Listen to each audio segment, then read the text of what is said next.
Yo minasan, chapter 1143 One Piece telah rilis dengan judul Holy Knight, di mana pada chapter kali ini kita pun akhirnya dijelaskan mengenai buah iblis yang telah dimakan oleh Sommers dan juga Killingham, serta Loki yang ingin mengatakan bahwa dia bukan pelaku pembunuhan Raja Harald atau ayahnya sendiri. Oh iya, siapa tahu ada yang ingin berdonasi? Silakan klik link Saweria yang ada di deskripsi ya.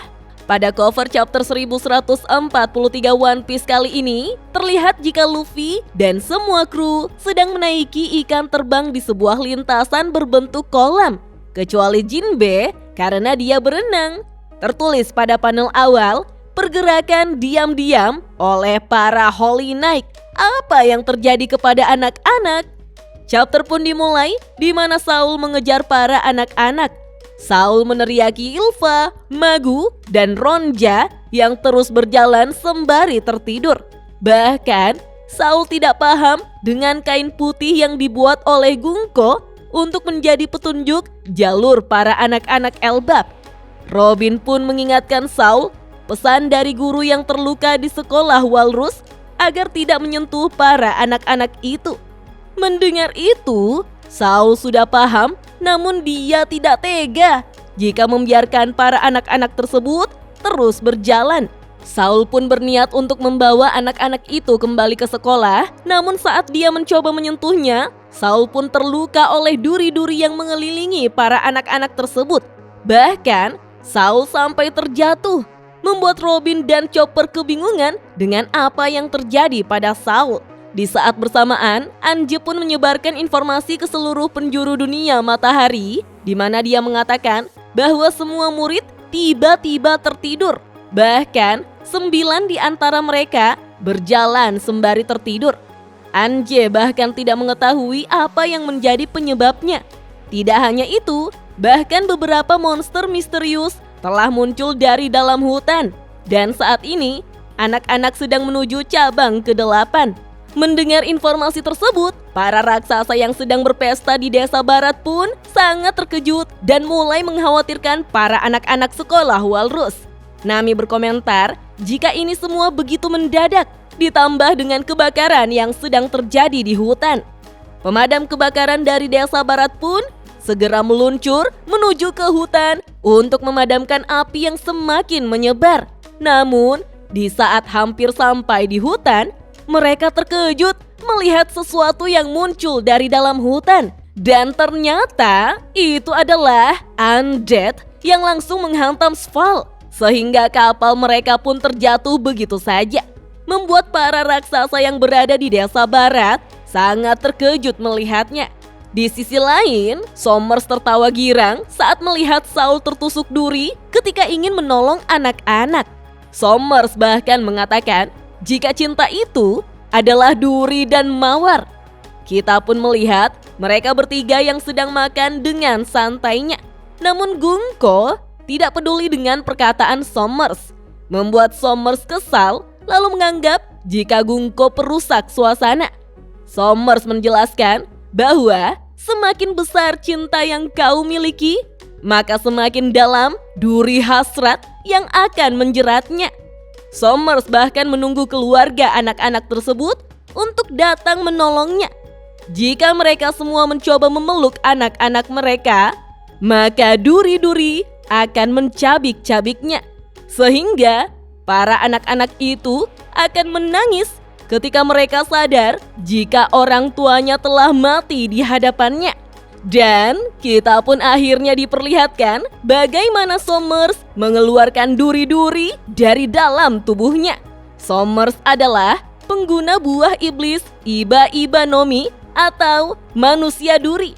Sommers pun mengatakan bahwa itu adalah momen di mana kematian dikarenakan cinta. Dia pun bertanya pada Gunko, bukankah itu adalah hal yang ditunggu-tunggu? Namun Gunko justru hanya diam dan tidak menjawab, membuat Sommers semakin kesal dan menganggap jika Gunko sangat kaku.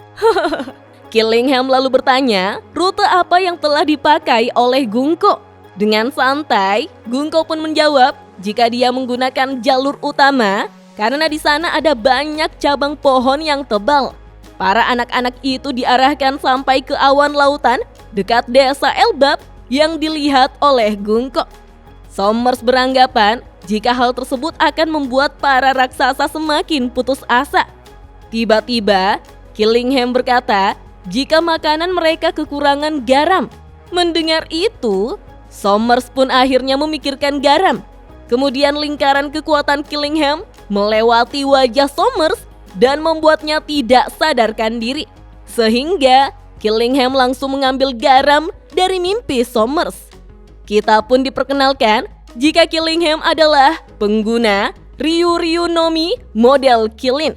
Dia adalah manusia pengambil mimpi minasan. Sommers yang telah terbangun pun bertanya, apakah itu kekuatan yang digunakan oleh Killingham untuk mengeluarkan monster dari kepala para anak-anak? Killingham pun mengiyakan dan mengatakan jika dia bisa menggunakannya berkali-kali secara bersamaan. Killingham paham jika kapal yang bersandar di desa barat memang dibuat khusus untuk para raksasa. Tetapi mereka harusnya bisa membuat pelangi sendiri menggunakan printer. Di saat bersamaan, Gungko tampak sangat menikmati makanan yang dibuat oleh Killingham minasan. Lalu Killingham mengatakan, ketika hal itu telah terjadi, ada baiknya mereka semua kembali ke Marijoa. Mendengar itu, Sommers pun tidak sepakat karena menurutnya permainannya terlalu mudah. Gungko lalu bertanya pada Killingham, apakah makanan tersebut tanpa kalori? Killingham pun mengiyakannya sehingga Gungko bisa makan sepuasnya. Gungko mengingatkan Sommers untuk tidak lengah karena ada masalah yang datang. Gungko lalu melihat sebuah kapal bajak laut berlabuh di desa barat. Dia mengatakan Yonko Mugiwara juga berada di Pulau Elbap. Tiba-tiba, Gungko melihat anak-anak Elbap yang berjalan terus menuju ke kobaran api di hutan cabang 8. Namun Sommers justru berkata bahwa apinya memang menyebar lebih cepat dari dugaan. Tapi itu bukan masalah. Jika anak-anak itu mati terbakar, maka mereka hanya perlu mengirim anak-anak yang baru. Panel lalu berpindah ke dunia bawah, di mana Hairudin mencoba memperingatkan Loki. Namun Loki justru menyuruh Hairudin untuk pergi dan mencoba hal baru saja. Karena bagaimanapun mereka tidak bisa menghentikan Loki. Serta tidak ada satupun dari mereka yang bisa mengangkat Ragnir. Gerd pun mencoba mengingatkan Loki bahwa mereka tidak bisa membiarkan Loki membuat orang lain di dunia matahari menjadi korbannya lagi. Tetapi Loki justru mengingatkan balik jika kobaran api akan semakin membesar di hutan. Mereka bisa menjatuhkan senjatanya sekarang dan pergi. Atau Loki akan membantai semua yang lemah di dunia matahari. Sanji pun heran dan bertanya pada Luffy, apa sebenarnya terjadi dengan raksasa besar yang ada di hadapannya. Luffy lalu memberitahu Sanji bahwa Loki telah terluka parah. Kalau mereka tidak menolongnya, maka Loki akan mati. Hairudin pun menyuruh Loki untuk menunggu. Mendengar itu, Loki pun tersenyum menyeramkan, sehingga Zoro memberitahu Hairudin untuk tidak terpancing dengan provokasi yang dilakukan oleh Loki. Luffy yang kesal pun berlari menuju Loki dan mengancamnya. Jika dia berani melakukan apapun, maka Luffy akan menghajarnya. Mendengar itu, Loki pun bersiap mengangkat Ragnir yang mengeluarkan petir minasan. Gerd dengan panik berusaha mengingatkan Loki agar memikirkan anak-anak Elbap. Begitupun dengan Zoro yang berpikiran jika Luffy akan melepaskan rantai terakhir Loki. Namun siapa sangka, Luffy justru bersiap menggunakan Gomu Gomu no Mi, membuat Loki berpikir jika dia akan kalah. Dan kita pun melihat Luffy yang menggunakan teknik baru bernama Ude Fusion.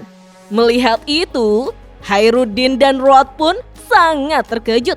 Sehingga Loki yang telah sekarat harus terkapar kembali ke tanah minasan. Zoro yang melihat itu berkata bahwa untuk berdiri saja, Loki harus menggunakan seluruh tenaganya.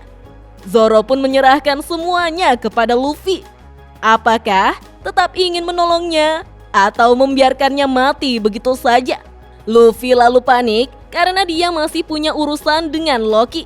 Tapi Loki telah berlumuran darah. Rod pun mencoba menganalisis bahwa sudah jelas ada yang mencoba membunuh Loki, dan itu adalah masalah yang berbeda dengan kejahatan Loki di masa lalu. Luffy lalu meminta kepada Hairudin untuk menolong Loki. Luffy tidak peduli seperti apa Loki dulu, namun dia tidak ingin membiarkannya mati begitu saja. Beberapa saat kemudian, Gerd pun telah memberikan pertolongan beberapa bungkus darah untuk Loki. Jadi, dia akan pulih dalam waktu beberapa bulan kemudian. Gerd pun mengusulkan jika mereka ingin serius merawat Loki, seharusnya mereka tidak biarkan Loki berada di tempat seperti ini. Namun, Hairudin justru berkata bahwa Loki tidak akan diterima di desa. Itu sama saja membawanya ke tempat eksekusi.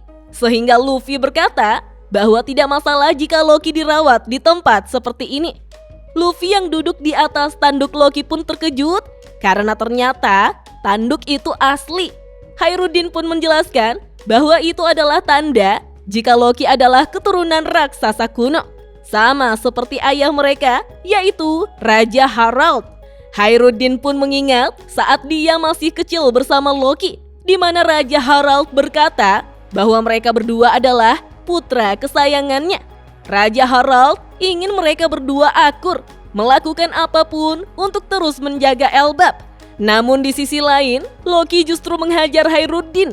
Dia berkata, bagaimana bisa Hairudin yang lemah menjadi kakaknya?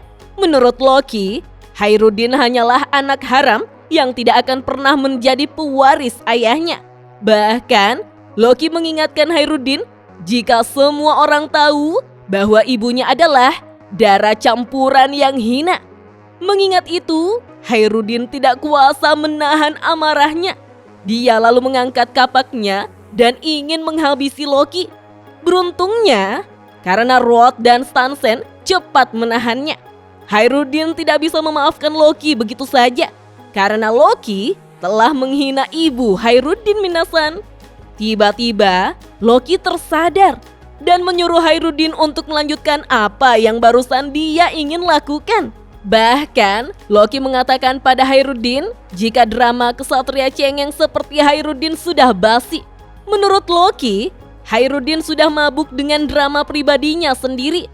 Sampai-sampai tidak bisa melihat hutan gara-gara mabuk melihat satu pohon. Kemudian Loki bertanya, jangan-jangan Hairudin juga sama seperti yang lain, menganggap jika Loki benar-benar telah membunuh ayah mereka tanpa belas kasihan. Loki memperjelas bahwa Hairudin tidak akan percaya dengan hal tersebut. Tertulis pada panel akhir, apa yang sebenarnya ingin dikatakan Loki? Dan chapter 1143 One Piece pun hanya sampai di sini minasan. Wah, benarkah bukan Loki yang telah membunuh Raja Harald? Dilihat dari masa kecil Loki dan Hairudin, Loki memang sangat ingin mewarisi tahta dan tidak ingin jika Hairudin menjadi saingannya. Namun, apakah Loki memang seambisi itu? Atau ada campur tangan dari Holy Knight? Oke deh minasan, kita tunggu saja chapter selanjutnya rilis minggu depan ya. Dah.